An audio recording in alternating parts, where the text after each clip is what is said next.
Black history. According to the public school system, Negroes were brought to America in 1619, forced to work as slaves on plantations, until one day this great white man named Abraham Lincoln came along and felt bad for the slaves and signed the Emancipation Proclamation in 1863, which freed the slaves. But there were still some bad whiteys in the southern states that passed Jim Crow laws for segregation. Afterwards, there came more whites that felt bad and then gave blacks civil rights in the 1960s, then allowed a black man to have the presidential office named Barack Obama. Now blacks are finally equal to whites. We can all get along. The end. Now, moving right along to our English lecture for the day. I don't think so.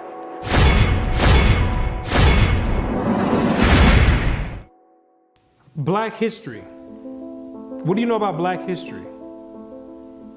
Let me ask you a question. Prior to the transatlantic slave trade in the 1600s, what was your nationality? What did you call yourself? Some may say African. Well, Africa is a continent, and in that continent, there's over 47 different countries in there. Which one do you come from? What language did you speak prior to the 1600s? Was it English? There's over 1,500 dialects being spoken in the land of Africa.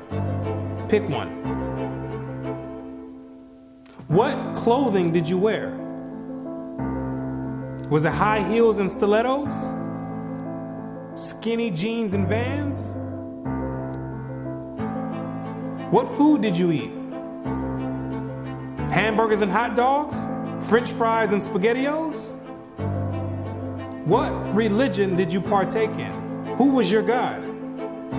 Was it Christianity and Cesare Borgia? Most of you have no idea about the answer to these questions. You have no recollection of any history prior to the transatlantic slave trade. Now, is that a coincidence or by random chance? I don't think so. Have you ever asked yourself, why is it that in the public school system that every time the subject of black history is taught, it always begins in the 1600s and with slavery? Why is that? Doesn't that raise some antennas and spark inquiry? Why is it that the public school system is so committed to revolving black history solely on the past 400 years? Why is that? Is it because there's a deficiency in historical data? Or maybe because there's no history at all prior to the 1600s. Maybe black people just poofed out of thin air, sporadically, landed on slave ships, and they said, hey, we got a new species here, and start importing and exporting them all over the world. Maybe that's what happened. The question arises, what is the drawback on this history? Why does it keep being withheld? What's the big idea about it? Why is it being held hostage? That's the question. Why can't it be expounded on? 100 years prior to the 1600s? 300 years, 500 years, 1,000 years? Why is that information not being revealed? What's the big secret? What's the mysticism about it? What you're gonna come to realize is that your identity is the biggest kept secret on the planet Earth. Oh, you thought that NASA and the space station and the secret missions being conducted by them, oh, you thought that was the biggest kept secret on Earth. No, this is bigger than that. You thought that the government and the CIA and the FBI hiding information about UFOs and Planet X and Nibiru and aliens, you thought that was the biggest information and biggest kept secret. No, this is bigger than that. The elite Confederate has spent billions of dollars and constructed an innumerable amount of psychological stratagem to ensure that you never received and acquired this information that's about to be put out. You're about to receive pertinent information from some of the most reputable biblical scholars, historians, and archaeologists. And they all know something that you don't know. And that's your identity. Ham, the youngest son of Noah, born probably about 96 years before the flood, and one of 8 persons to live through the flood. He became the progenitor of the dark races, not the negroes, but the Egyptians, Ethiopians, Libyans, and Canaanites. Wait, the churches and the pastors, which are set up by the government, all teach in unison a doctrine that all black people come from the seed of Ham. But once you open up scholastic sources, you'll find out that the biblical scholars say something totally different from what's taught in Orthodox Christianity. What do they mean by Ham is the father of the dark races but not the Negroes?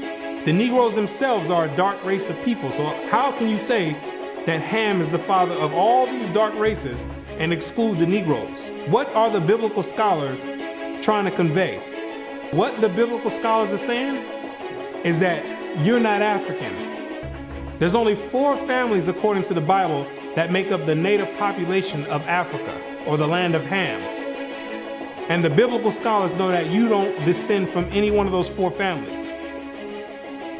In order to write that in a scholastic and academic book, the biblical scholars have done extensive and thorough research on both the so-called Negroes and the Africans, the native Africans. And they came to the conclusion after the extensive research that the Negroes don't have anything to do with the native Africans at all.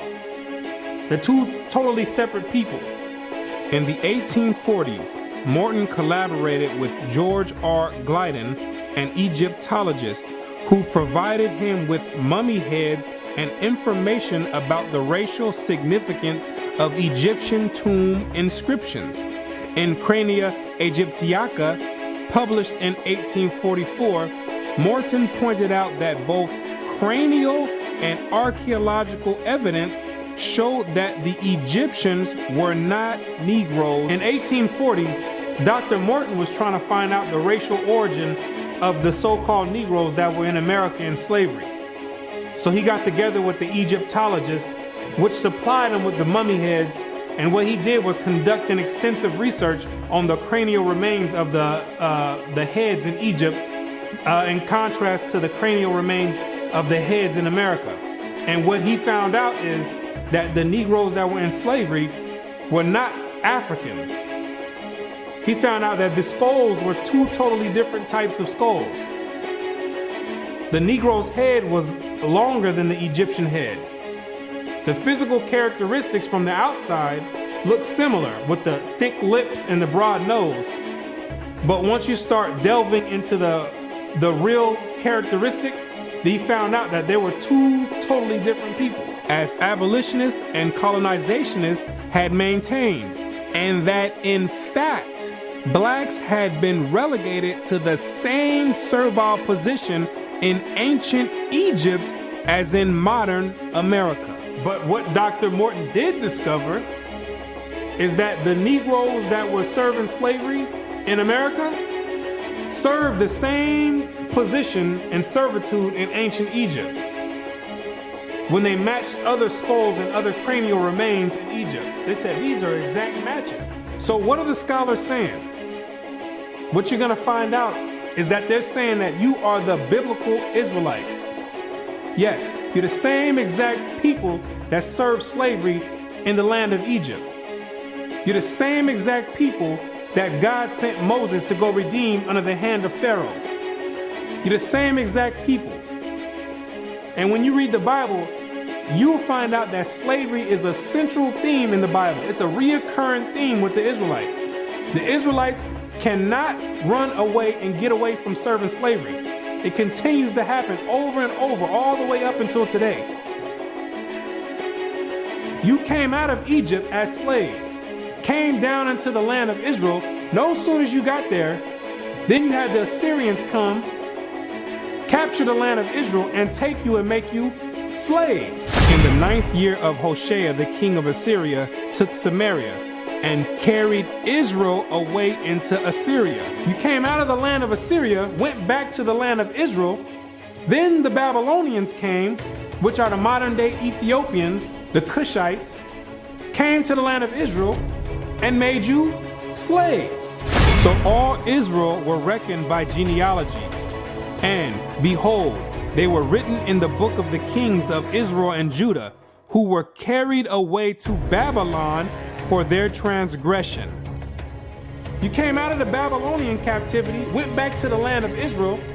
Then the Persians came on down there, took the Israelites and made you slaves. For we were bondmen, yet our God hath not forsaken us in our bondage, but hath extended mercy unto us in the sight of the kings of Persia. You came back from the Persian Medo captivity, went back to the land of Israel, rebuilt the temple up. Then the Greeks came on down there, took you and made you slaves, and to entreat them that they would take the yoke from them. For they saw that the kingdom of the Grecians did oppress Israel with servitude. After you came from the Greek captivity, you went back into the land of Israel, rebuilt the temple because the Greeks were sacrificing swine and pig on the altars. No sooner as you came back to the land of Israel, then the Romans came and had you during the time of Christ as slaves. It was so much slavery going on with the Israelites that Jeremiah himself had to ask, is Israel just put on earth just to be slaves? Is that your whole purpose? Just to be servitude to other nations? Is Israel a servant? Is he a homeborn slave? Why is he spoiled? So you might be asking yourself, if the so-called Negro is part of the 12 tribes of Israel, how in the world did you get to the west coast of Africa? And when ye shall see Jerusalem compassed with armies, then know that the desolation thereof is nigh. This is Christ right here speaking to the Israelites. He says, when you see Jerusalem compassed or surrounded by the Roman armies, then know that the desolation or the destruction of the land of Israel is getting ready to happen. The Romans getting ready to come in here and tear some stuff up. Then let them which are in Judea flee to the mountains, and let them which are in the midst of it depart out. And Christ says, when you see the Romans coming in, you better get ready to flee into the mountains. And what you're going to realize is that the mountains that he was talking about was the land of Africa. It was the same exact place that Mary and Joseph took Jesus when they were fleeing from Herod when he was trying to come find Jesus to kill him. They went right into Africa. And the Israelites went into Africa as well, fleeing from the Romans. In the year 65 BC, the Roman armies under General Pompey captured Jerusalem. In 70 AD, General Vespasian and his son Titus put an end to the Jewish state with great slaughter. During the period from Pompey to Julius, it has been estimated that over 1 million Jews fled into Africa, fleeing from Roman persecution and slavery. The slave markets were full of black Jewish slaves. Over 1 million of you Israelites fled from the land of Israel into the land of Africa, running away from the Romans because the Romans was coming to put slaughter to the Israelites. The ones that didn't take heed to the prophecy of Christ when he said you better leave and go to the mountains, go to Africa, when they got caught by the Romans, they were taken back to Europe and sold in slavery and put in servitude and became gladiators, put in the lions' dens. The pagans and the Romans attacked the Jews indiscriminately. Both the Jewish soldiers and the uninvolved peaceful population without mercy. As a result of this merciless attack, many Jews fled to those parts of northwest Africa known as Tunisia, Algeria, Morocco, and Mauritania. Many other Jews fled to other areas where Rome did not have any jurisdiction. This was to the region of the south, the Sahara Desert, and the Sudan. Grazel says, such is the explanation of how the Sahara Desert first acquired Jewish tribes, toughened by a fighting tradition and possessed of physical characteristics, black, which it is said still makes them approximate very closely the original Jewish population of Palestine. And after migrating from Israel and dwelling on the northwestern parts of Africa, after you were fighting vigorously with the Romans, you had no choice but to start migrating to the southern regions of Africa, where the Romans didn't have any jurisdiction. Because the Romans were relentless and they were adamant about putting all Israelites to death. So in order to get any type of peace, the Israelites had to start migrating to the sub-Sahara parts of Africa. The scholars know this for a fact. The biblical scholars know this for a fact. They know all the history of the Israelites and their migration patterns. Whatever may be thought of the more or less mythological traditions connected with the earliest Jews in North Africa, it is now practically an established fact that a Jewish nation, Jewish at least in faith, and perhaps too in origin, long held sway south of the Sahara. In later centuries, Jews are believed to have settled in Western Africa during the height of the Songhai, Mali, Ghana, and Kanem-Bornu empires. According to accounts from explorers of the region, several powerful Jewish families of the Songhai Empire were of Jewish origin. Some accounts place West African Jewish communities in the Andu forest of Dahomey, south of Timbuktu. In the 1930s, these groups still maintained a Torah scroll written in Aramaic that had been burned into parchment with a hot iron instead of ink so it could not be changed. In the 1930s, the historians went over there and still found Israelites over there that didn't get captured in the slave trade, still practicing the Hebraic faith, still knowing who they were. With a Torah, which is the first 5 books of Moses, written in Aramaic. That's the ancient language. And it's a shame that they have to burn it in hot iron so the European colonialists don't come over there tampering with it and taking the evidence and trying to hide the history. It's a shame that they have to do that. It is a total shame that they have to do that. The black Jews had an advantage over the African tribes. They carried their culture, history, laws, and written records with them. The Jews made use of every opportunity. They were an industrious and skillful people. In the Jewish Ghanaian states were found kings, princes, governors, generals, secretaries, treasurers, revenue agents, judges, architects, engineers, doctors, historians, language interpreters, mathematicians, jewelers, sculptors, masons, carpenters, painters of art, goldsmiths, leather workers, potters, armorers, saddlers, blacksmith, agriculturalists, etc. Who told you that you was a bunch of Negroes running around on the west coast of Africa, butt naked, swinging from vines? Who told you that lie? You were and still are a prestigious people, a skillful people.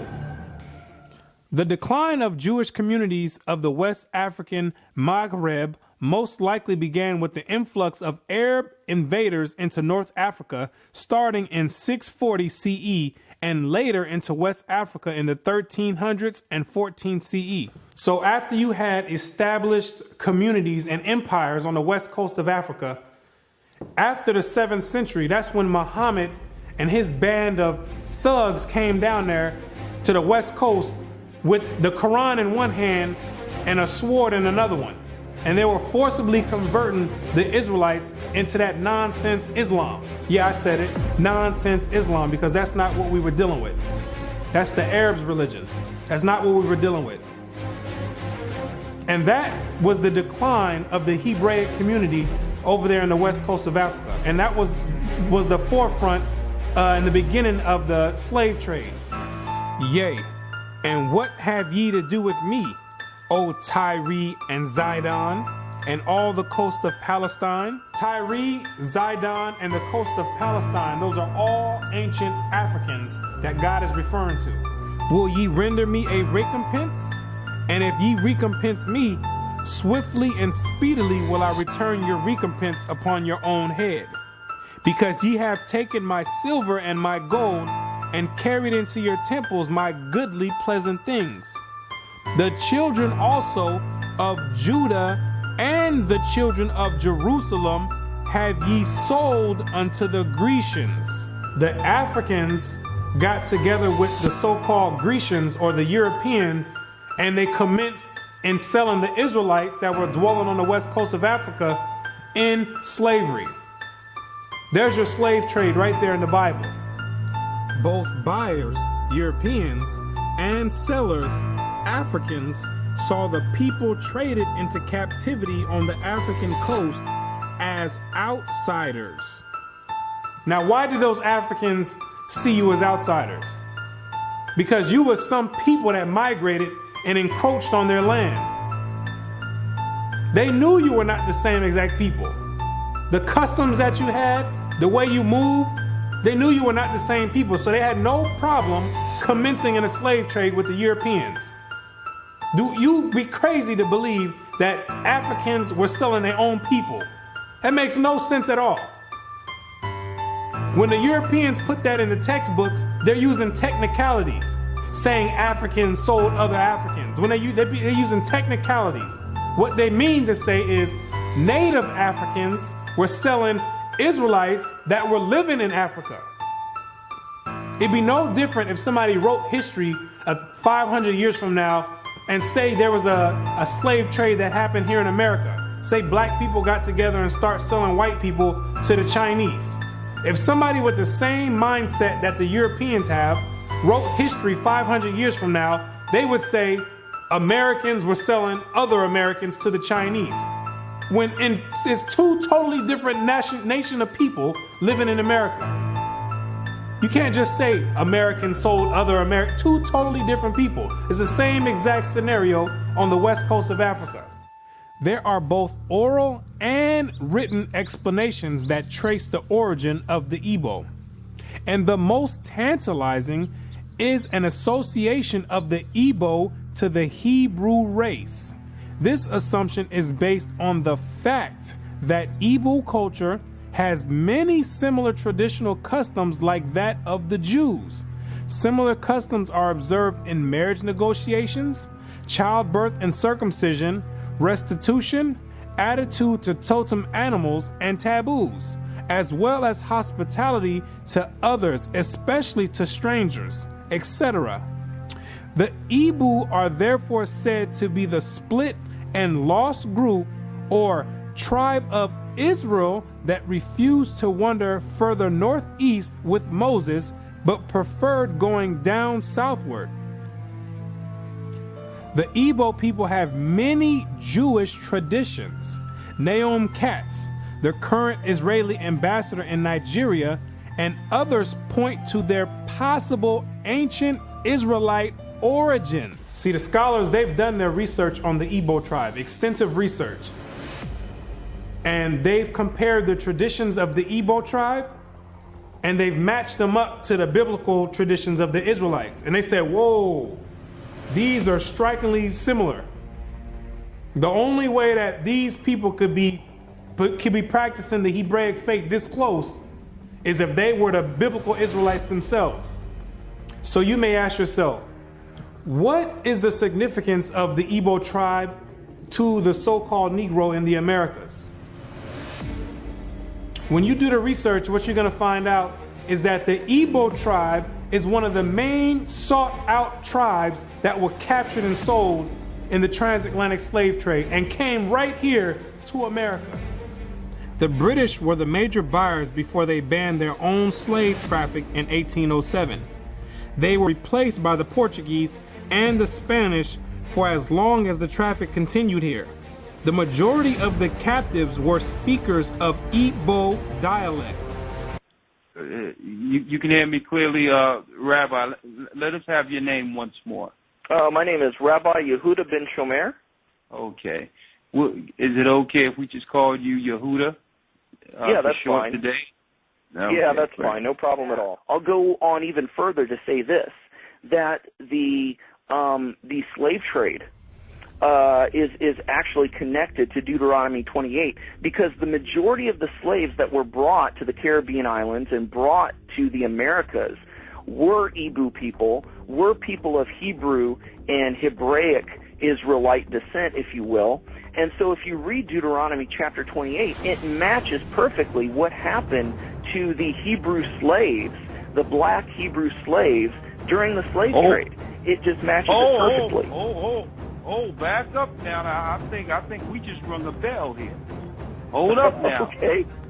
Hold up. Hold the presses. Okay. Hold up. I hope everyone is listening to this. This is you about to rock some boats now, Ben Yehuda there. Hold up now. Listen to what he's saying here. So you are saying that there's a great chance, or more so, that the black people that links directly to the slave trade are from the lost tribes of Israel. Is that what you're saying here, sir? Yes, I am. Now, granted, I will qualify that I don't. Wait a second. I don't believe that every single black person is Hebraic or Jewish, but I'm saying that the majority of the slaves involved in the slave trade were Hebrews. These people knew exactly who they were buying and selling, both the Africans and the Europeans. The Europeans, which are the Romans went after 70 AD, they went conquering, and they done hid themselves under different nationalities after they done conquered the native people that were in those lands in Europe. Hid themselves under the French, under the British, under the Portuguese. They're the same exact Romans. And all they're doing is continuing the agenda that was put in place in 70 AD. When they came down there looking for the Israelites. It's the same exact agenda. And carrying it forward to today. It's the same exact agenda. They knew exactly who they were aiming for. It's not by coincidence that all the history matches up perfectly with the Bible prophecies. It's not a coincidence. And then they push a doctrine on you in church talking about it doesn't matter. So then you never go and look for this information. Now you see exactly why they don't put none of this in black history, why they don't go prior to the 1600s. You start digging prior to the 1600s, and then you find out you come or descend from the Igbo tribe. You start doing your research. Well, let me find out a little bit more about this Igbo tribe.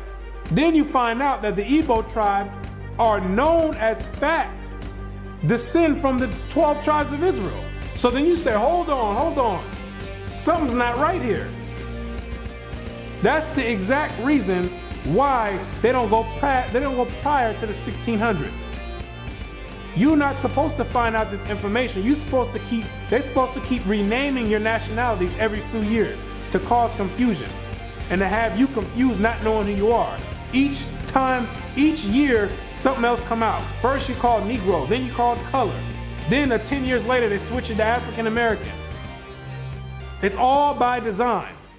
Now you have to be asking yourself, if you are supposed to be the people of God, the chosen people of God, why is it that he continues to allow you to keep going into slavery after slavery after slavery? And why does he have you building up everybody's civilization off of the back of your slave labor.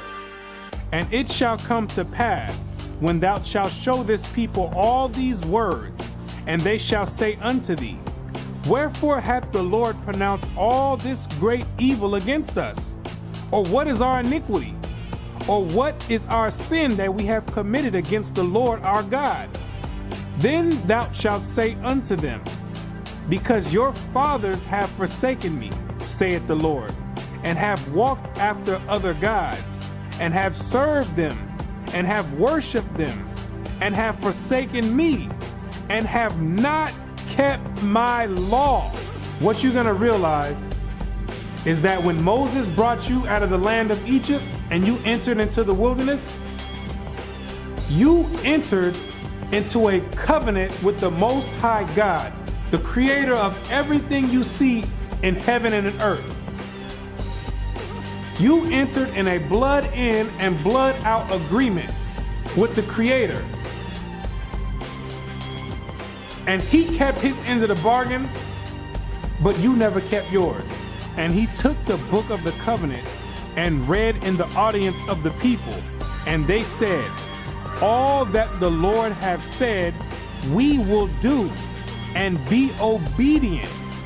And Moses took the blood and sprinkled it on the people and said, behold, the blood of the covenant, which the Lord hath made with you concerning all these words. Once Moses sprinkled the blood on you, there was no way out of it. You entered into the covenant. And it shall come to pass, if thou shalt hearken diligently unto the voice of the Lord thy God, to observe and to do all his commandments, which I command thee this day, that the Lord thy God will set thee on high above all nations on the earth. And all these blessings shall come on thee and overtake thee, if thou shalt hearken unto the voice of the Lord thy God. You see, if you kept your end of the bargain, the deal was the Most High was going to set you above all nations on the planet Earth. You know, the same spot that the Europeans have today, that was supposed to be your spot if you kept his laws, statutes, and commandments. But, that means there's a stipulation. There's two sides of the bargain. It shall come to pass, if thou wilt not hearken unto the voice of the Lord thy God, to observe to do all his commandments and his statutes which I command thee this day, that all these curses shall come upon thee and overtake thee. Thy sons and thy daughters shall be given unto another people, and thine eyes shall look and fail with longing for them all the day long, and there shall be no might in thine hand. Thou shalt beget sons and daughters, but thou shalt not enjoy them, for they shall go into captivity. The stranger that is within thee shall get up above thee very high, and thou shalt come down very low. Moreover, all these curses shall come upon thee, and shall pursue thee, and overtake thee, till thou be destroyed, because thou hearkenest not unto the voice of the Lord thy God, to keep his commandments and his statutes which he commanded thee. And they shall be upon thee for a sign and for a wonder, and upon thy seed forever, because thou servest not the Lord thy God with joyfulness and with gladness of heart for the abundance of all things. Therefore shalt thou serve thine enemies, which the Lord shall send against thee, in hunger and in thirst and in nakedness and in want of all things. And he shall put a yoke of iron upon thy neck until he have destroyed thee. God says you'd have the yokes of iron on your neck until he have destroyed you. So that means when he take the yokes of iron off, you were destroyed. When did that happen? In 1863, when Abraham Lincoln signed the Emancipation Proclamation. The yokes of iron came off. But at that time, your whole history had been whipped out of you. When the master gives you something, you take it. He gave it a name. It's a nice name. It's Toby. And it's going to be yours till the day you die. Now, I know you understand me, and I want to hear it. Again!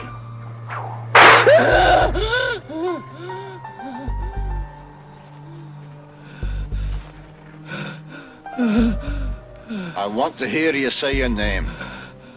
Your name is Toby. What's your name? Kunta.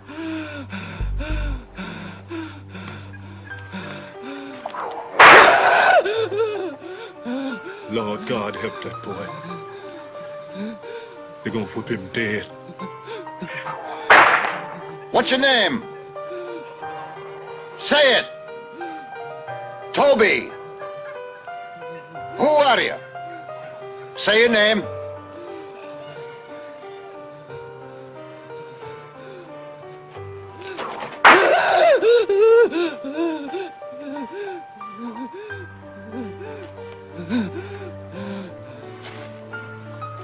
What's your name? Toby. So that the man that is tender among you and very delicate, his eyes shall be evil towards his brother, and toward the wife of his bosom, and toward the remnant of his children, which he shall leave. You wonder why it's black on black crime? You didn't keep your part of the covenant. You wonder why black men always leave the children? You didn't keep your part of the covenant.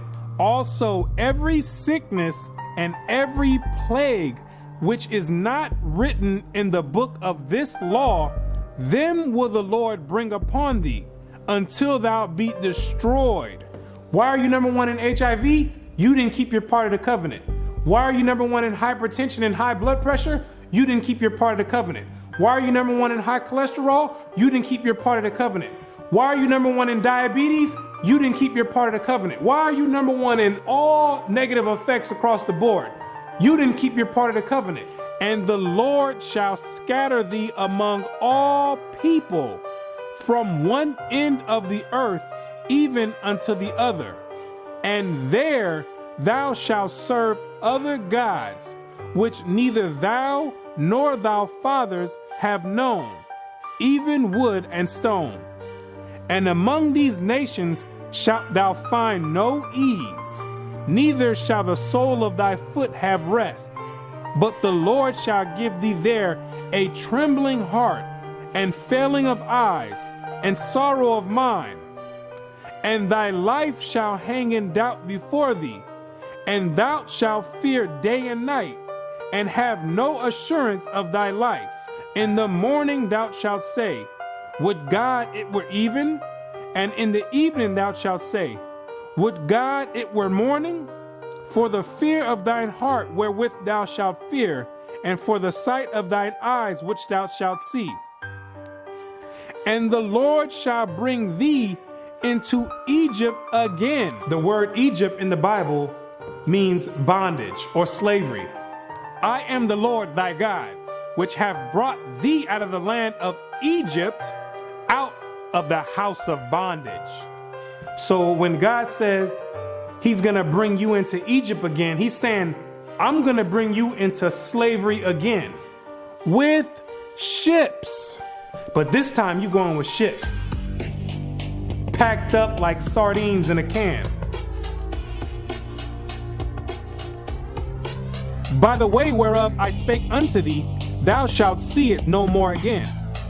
And there ye shall be sold unto your enemies for bondmen and bondwomen, and no man shall buy you. And God says no man shall buy you. Back in the biblical days, you would be able to buy or redeem a slave by payment. But God says no man is going to be able to redeem you out of this slavery. This last one I bring you to, this last Egypt, nobody's going to get you out of it. Marcus Garvey tried to get you out of it, didn't work. Martin Luther King tried to get you out of it, didn't work. Malcolm X tried to get you out of it, didn't work. Louis Farrakhan tried to get you out of it, didn't work. Al Sharpton tried to get you out of it, didn't work. Why? Because you are still breaking the covenant.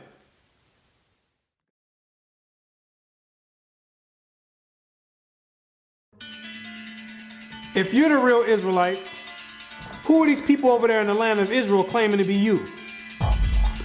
Those are Romans, Europeans. They got pushed up in the South Georgia, Russia, in the Caucasus Mountains, and hid themselves under the name of Khazars. Between the 8th and 9th century, the Khazarian Empire under King Bulan adopted the traditions of the Israelites and mixed it with paganism and called it Judaism. Yes, we know your history too. Then after the Holocaust, which was politically motivated, the elite used that as a pretext to invade the land of Israel and took those Khazarian converts and placed them in that land in 1948. In May of 1948, a new Jewish state, Israel, was born in a bath of blood. Jewish troops routed Arab forces from the city of Haifa in the first of a series of battles that were to reverberate through the years.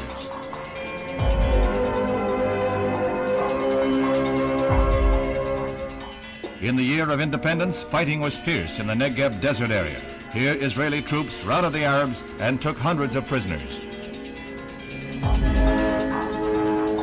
Meanwhile, on May 14, 1948, the new government headed by David Ben-Gurion is installed in Tel Aviv. Thus, for the first time since the Roman legion destroyed Jerusalem in the year 70 AD, the Jewish people have a nation of their own. United Nations teams accompany Israeli soldiers under the white flag to retrieve the bodies of soldiers killed in the continuing strife with Arab troops. The UN was able to effect some uneasy pacts calling for a truce, but skirmishes continued to break out. Dr. Chaim Weizmann joined Premier Ben-Gurion in the government. The Jewish patriot became president as Israel went before the United Nations to seek a place in that world body. The Middle Eastern Arabic nations were in violent opposition, and when Israel was voted a membership, they walked out in a body. For the rest of the day, their seats remained empty, but they returned the next morning to no further incident. Thus, history was made as the Jewish state of Israel was born. Conceived in strife and weaned on violence, Israel has flourished to become a constructive voice in world affairs. Her flag became a symbol of hope. To destabilize the Middle East. Prior to that, those people never lived in the land of Israel. Prior to 1948, those people never stepped foot in the land of Israel. Those are Europeans hiding themselves, European Romans hiding themselves under Jewish. That's what they keep doing each time. They keep going different places and taking on different nationalities. They're the same exact people. These are the same exact people that funded your transatlantic slave trade. Yes, the same Jewish man, the same Romans. These are the same people that's responsible for your 400-year short span Black history curriculum. These are the same exact people that control the media outlets and push rap music on the whole Black community and support it and push it on the forefront. The same exact people. They control all the media. These are the same exact people that are responsible for your Christian churches in all the neighborhoods in the Black community.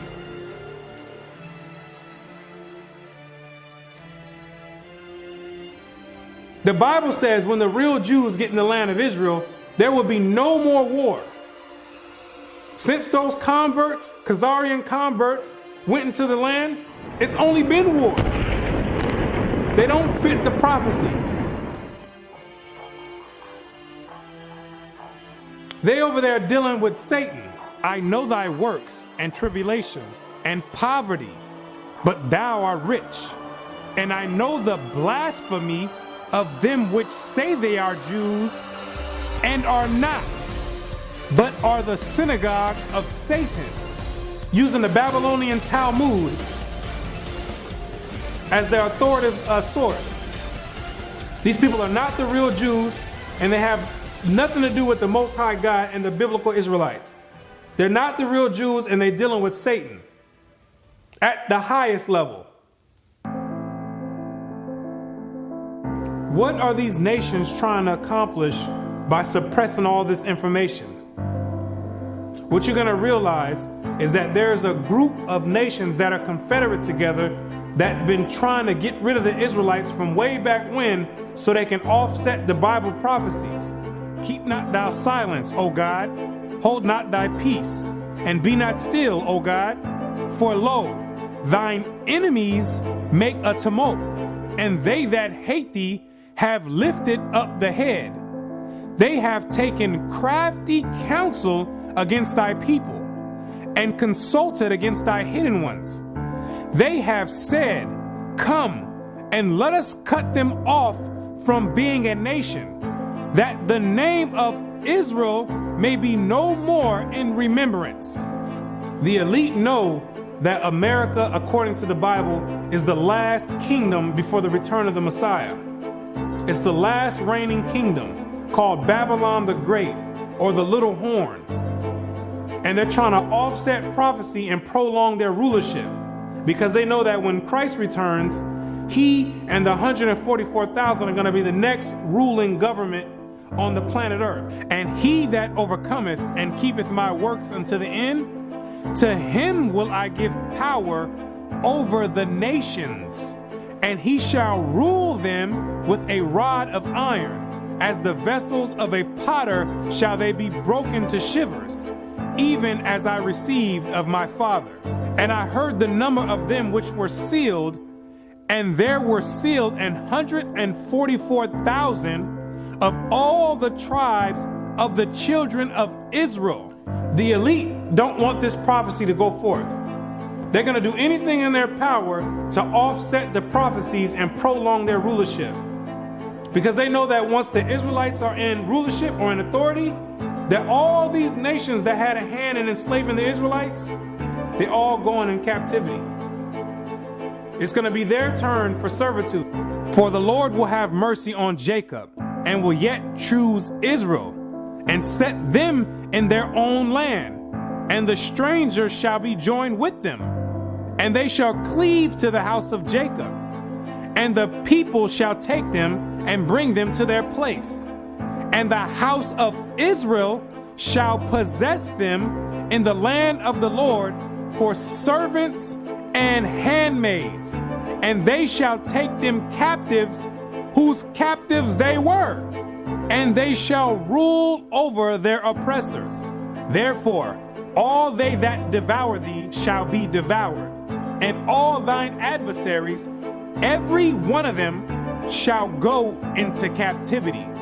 And they that spoil thee shall be a spoil, and all that prey upon thee will I give for a prey. He that leadeth into captivity shall go into captivity. He that killeth with the sword must be killed with the sword. Here is the patience and the faith of the saints. The elite have got together with their top scholars in their think tanks, and they know these prophecies to a T. They didn't study this book back and forth. They understand all the breakdowns and prophecies. So in order to prevent these things, they have to suppress history and rewrite history and flood the media outlets with all types of futile material like rap music, Atlanta Housewives, and other reality TV nonsense to keep your mind occupied on entertainment and diverted from anything with any significance. And the success rate of that to black people is extremely high. The black man won't pick up a book if his life depended on it. A book is kryptonite to the black man. It's like spraying Raid on a roach. They say if you want to hide anything from a black man, you put it in a book. But despite these efforts of trying to offset prophecy, there's Israelites waking up all over the world by the thousands, coming up out of sleep and getting rid of these Gentile gods and coming back to the Most High God, the creator of heaven and earth, and keeping their end of the bargain. For the children of Israel shall abide many days without a king, and without a prince, and without a sacrifice, and without an image, and without an ephod, and without a teraphim. Afterward shall the children of Israel return and seek the Lord their God and David their king, and shall fear the Lord and his goodness in the latter days. The kingdom of heaven rulership, the governing body, is being set up right now in the midst of everyone, and nobody even knows it. While America is on an economic decline, God is raising up the ruling government of the kingdom of heaven. He says, even though the children of Israel are as the sand of the sea, only a small remnant are going to be saved from his wrath. Isaiah also crieth concerning Israel, though the number of the children of Israel be as the sand of the sea, a remnant shall be saved. Because the majority of you Israelites are going to be too caught up and bugged out of your mind and caught up in the world and caught up in Christianity to even give the Creator a thought. And even to consider to go back and keep your part of the covenant. But God says, He's not sending you in slavery no more. He says, if you didn't learn this time from all the captivities you've been under, if you didn't learn from getting your backs whipped, if you didn't learn from being hanged, if you didn't learn from having your sons and daughters sold, He says, I'm not bringing you into captivity no more after America. This is the last captivity. He has another plan for you. You got another punishment coming. It's called the lake of fire. But the fearful and unbelieving and the abominable and murderers and whoremongers and sorcerers and idolaters and all liars shall have their part in the lake which burneth with fire and brimstone, which is the second death. And you're going to be there for a very long time. But to those that have an ear and come back and return to the Heavenly Father, He's going to make a new covenant with you. For finding fault with them, He saith, Behold, the days come, saith the Lord, when I will make a new covenant with the house of Israel and with the house of Judah. The Bible says that the new covenant is with the Israelites, not all nations. He made the first covenant with you, and He's making the next covenant with you as well. Not according to the covenant that I made with their fathers in the day when I took them by the hand to lead them out of the land of Egypt, because they continued not in my covenant, and I regarded them not, saith the Lord. For this is the covenant that I will make with the house of Israel after those days. What does it mean after those days? It's talking about when you get into the wilderness. Yes, you have to go to the wilderness again. The same way when you came out of Egypt and you went into the wilderness and made the first covenant is the same exact way when you come out of America, which is the modern Egypt, you're going to have to go into the wilderness again. And I will bring you out from the people and will gather you out of the countries wherein you are scattered, with a mighty hand and with a stretched out arm and with fury poured out. And I will bring you into the wilderness of the people, and there will I plead with you face to face, like as I pleaded with your fathers in the wilderness of the land of Egypt. So will I plead with you, saith the Lord God. And I will cause you to pass under the rod, and I will bring you into the bond of the covenant. The covenant is going to be made after Christ returns. That's the new covenant. Then there's a new covenant now. You're still under the same exact covenant you made when you came out of Egypt. That's a binding covenant right now. I will put my laws in their mind and write them in their hearts. And I will be to them a God, and they shall be to me a people. And God says he's going to put his laws in your mind. Yes, those same laws that your Christian church teaches are done away with. Those are the laws that are going to govern the kingdom of heaven. The same way America has their laws that govern America. The laws written in the Bible in the first 5 books of Moses, those are the laws that's going to govern the kingdom of heaven. Those are the same exact laws that you promised and made a pact with the Most High saying that you would keep, and you refuse to keep to this day. That this is a rebellious people, lying children, children that will not hear the law of the Lord, which say unto the seers, see not, and to the prophets, prophesy not unto us right things, speak unto us smooth things, prophesy deceits. Yet the number of the children of Israel shall be as the sand of the sea, which cannot be measured nor numbered. And it shall come to pass that in the place where it was said unto them, ye are not my people, there it shall be said unto them, ye are the sons of the living God. In these same exact places where you were scattered for a reproach and called by different names like African American, Negro, and colored people, and where you were told in church that you were a Gentile, in these same exact places, it's now being told to you that you're actually the children of Israel. Prophecy is being fulfilled right now. It's up to you now to make a choice. Either you're going to come back and keep your end of the bargain, or you're going to still stay out in the world. And if you stay out in the world, the only thing you can look forward to is weeping and gnashing of teeth. The Most High is extending out his hand one last time. It's either you're going to repent and come back, or you're going to die in your sins. You can hang on to whatever you want. You still want to worship the Gentiles' gods? You go for it. The Gentiles can teach that the law's done away with. They wasn't back there in the wilderness, and they wasn't back there with the blood sprinkled on them. They wasn't under a covenant. They weren't back there saying, we will obey.